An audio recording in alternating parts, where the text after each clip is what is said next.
Señores, está con nosotros el doctor Amauris García. Entonces, doctor, hubo un caso de una jovencita de apenas 18 años de edad. Trauma ese, qué tragedia. Aneurisma cerebral. La hija del director de epidemiología. Pero me parece que era de 5 años. No, 18. El caso de la niña. Ella lo había sufrido hace un tiempo. Entonces hay quizás una confusión Sí. de mi parte, pero el asunto es que los aneurismas cerebrales son enfermedades que desafortunadamente cuando se expresan, normalmente pues es porque se produce un sangrado, es la llamada hemorragia subaracnoidea, y siempre le decimos a la población que el peor dolor de cabeza de una persona, eso pues es la señal de que un aneurisma se ha roto. Normalmente en gente por debajo de los 20 años, los aneurismas son poco frecuentes, se habla de que menos de entre 3 y 1%, 1 y 3% de la población de esas edades van a sufrir las manifestaciones de un aneurisma. Y los aneurismas los comparamos como, digamos, de las llantas de las bicicletas, el tubo, ¿no? Sí. Cuando se le forma esa protuberancia. ese buche. Un buche. Como que se debilita. Exacto. Entonces es producto de una Ya, cuando usted no tenía cuarto lo amarraba con una gomita. Sí, claro. Una gangorra. Usando la goma.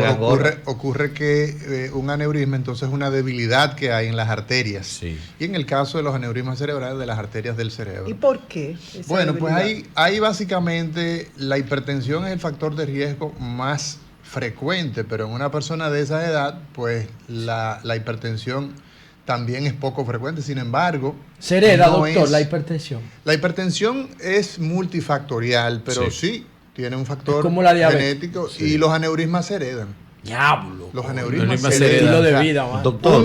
Una persona que tiene un aneurisma cerebral, pues su hijo... ¿Esto es lo mismo que un ictus o es diferente? Entra dentro de la categoría de los ictus, porque el ictus tiene una manifestación que es provocada porque se entapona una arteria. Sí, claro. Entonces, y en este caso es que sangra, son las dos maneras.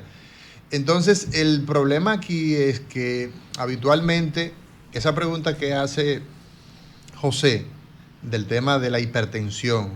La hipertensión es el factor de riesgo más importante, y ahí viene entonces la importancia, valga la redundancia, de los chequeos en pediatría, el chequeo de los niños, porque podemos tener niños hipertensos.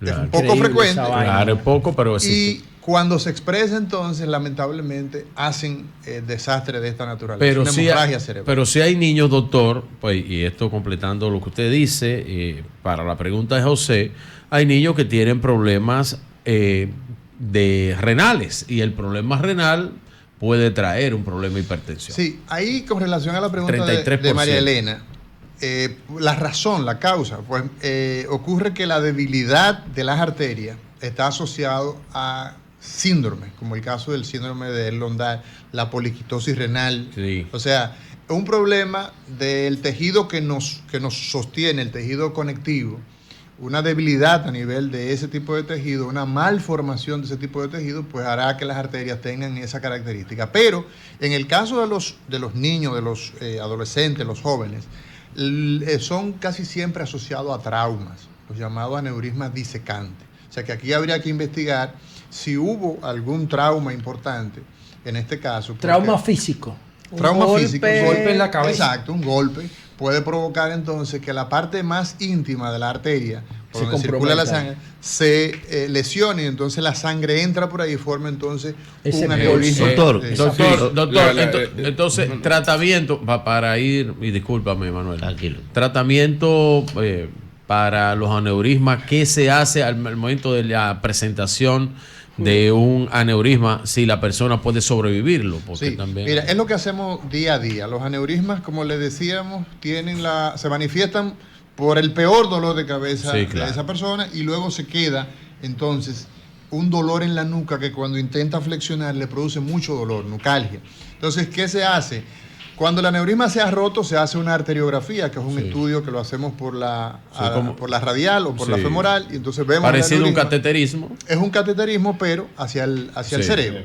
Entonces, pues se procede a sellar ese aneurisma, que es lo que nos permite hacer cuando sangran. La otra modalidad es lo que tradicionalmente se realiza, que es hacer un clipaje, pero eso casi siempre se reserva cuando se encuentran de manera incidental. Ya cuando se han roto, la mejor opción es la vía endovascular.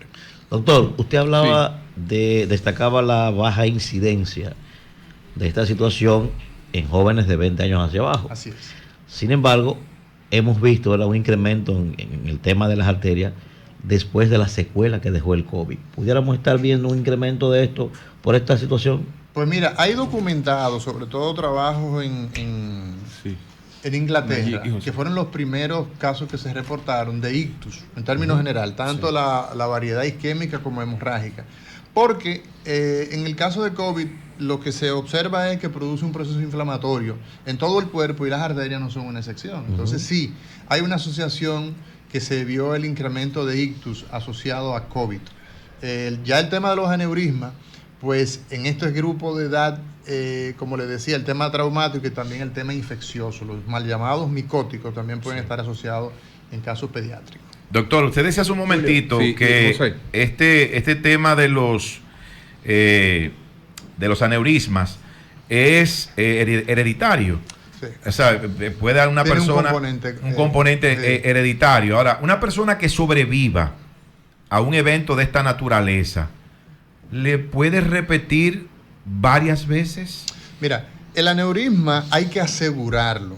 Imagínense, decíamos que es una debilidad en el lumen, en una parte de una arteria. Y entonces, hasta que esa arteria no está, hasta que tú no excluyes el aneurisma de la circulación, existe el riesgo del resangrado. Y hay 3 complicaciones que ocurren cuando una persona sangra por un aneurisma.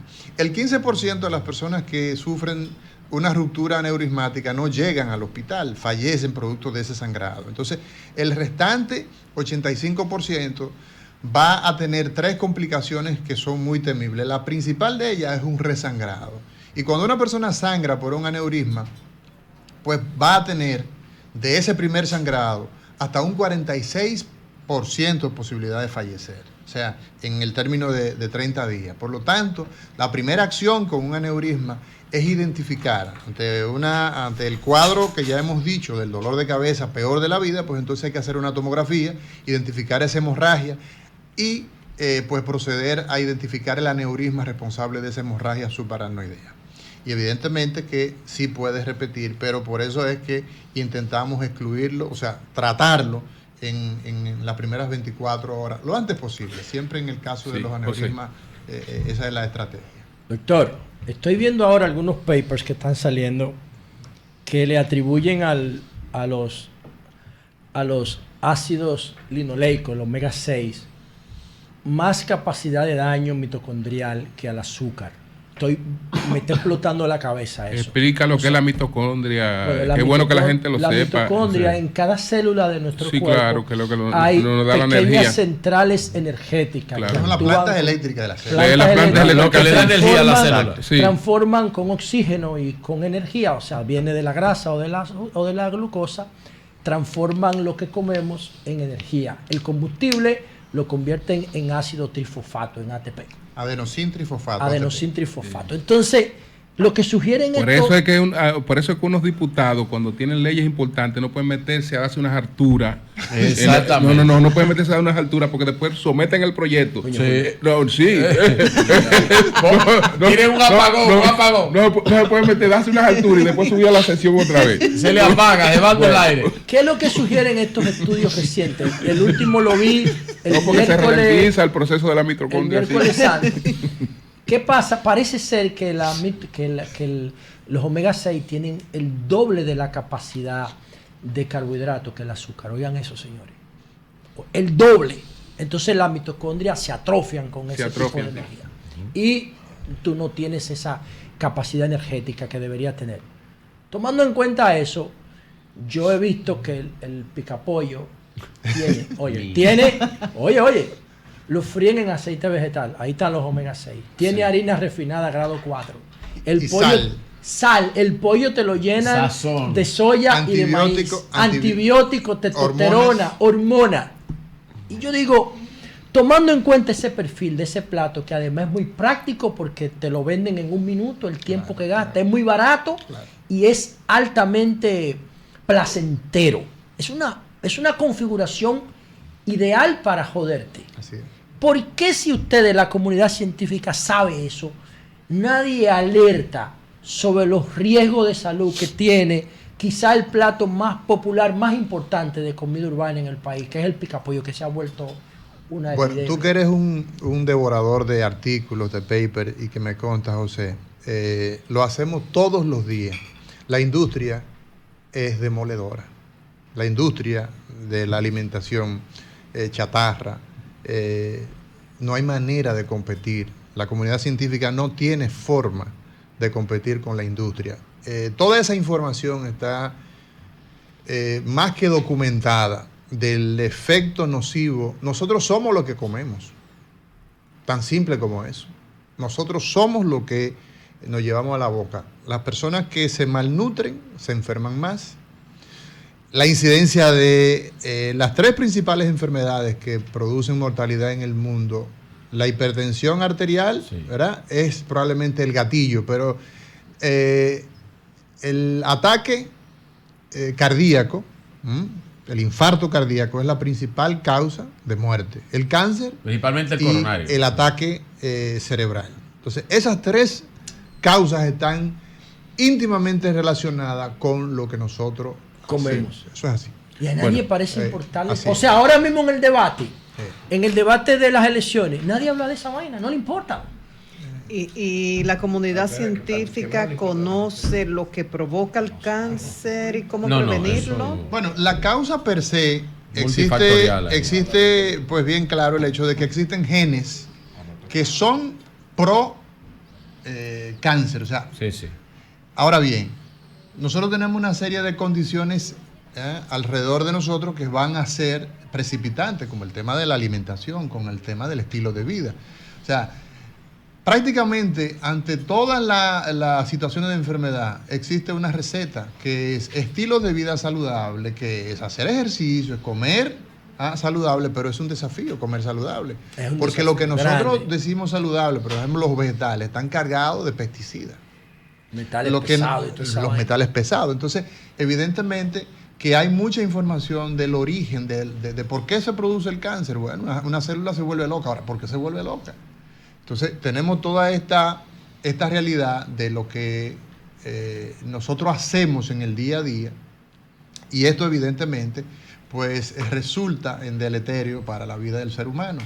Pero definitivamente que nuestra receta de alimentarnos adecuadamente, el evitar, por ejemplo, esa combinación que tú decías, José, eso es demoledor. O sea, tú hablar de fritura, chacho, hablar de harina, grasa trans, hablar de harina refinada, de sal. Eso es por todos los lados. Los antibióticos del pollo que usted decía. Antibióticos. ¿Usted comió habichuela con dulce en Semana Santa? Sí, yo comí habichuela. ¿Usted se bajó de, doctor? No diga eso, cancelado. La cantidad. La cantidad. ¿Quién de aquí se metió un jarro de habichuela con dulce que lo sacó de una olla? De verdad. No me vengan a mí con un vaina. Yo me comí una porción de una ponchera. Aquí nadie es un animal para meter una ponchera. ¿Y tú? Pero se me la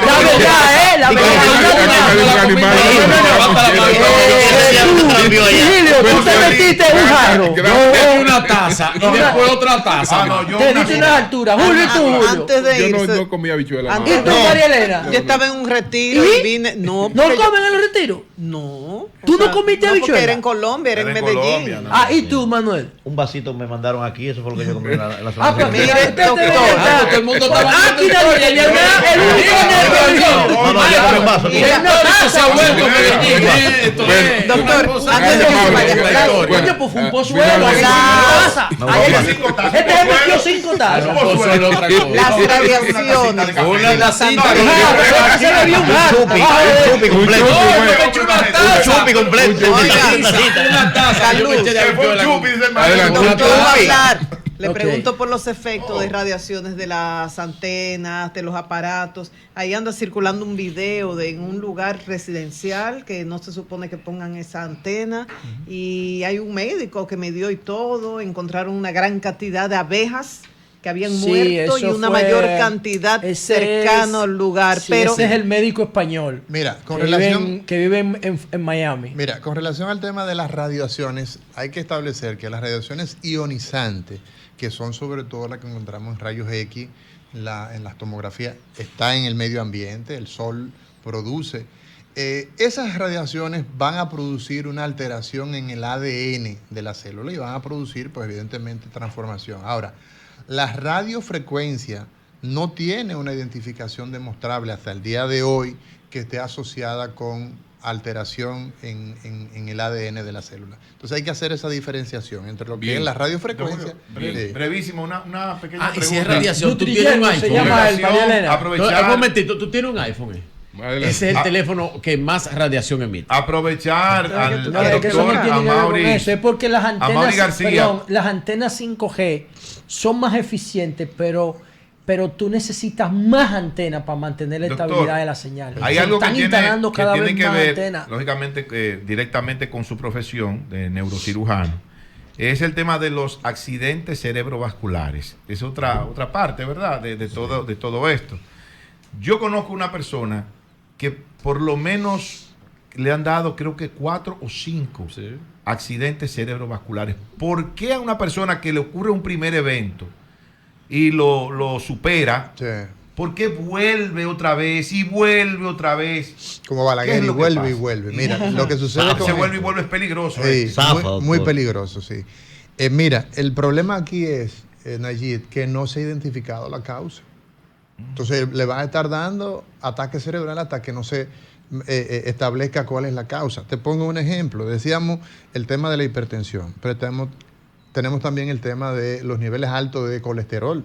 Entonces, si tú tienes un paciente con una afección cardíaca, donde el corazón de momento empieza a tener un ritmo anómalo, una disritmia, la gente le dice arritmia.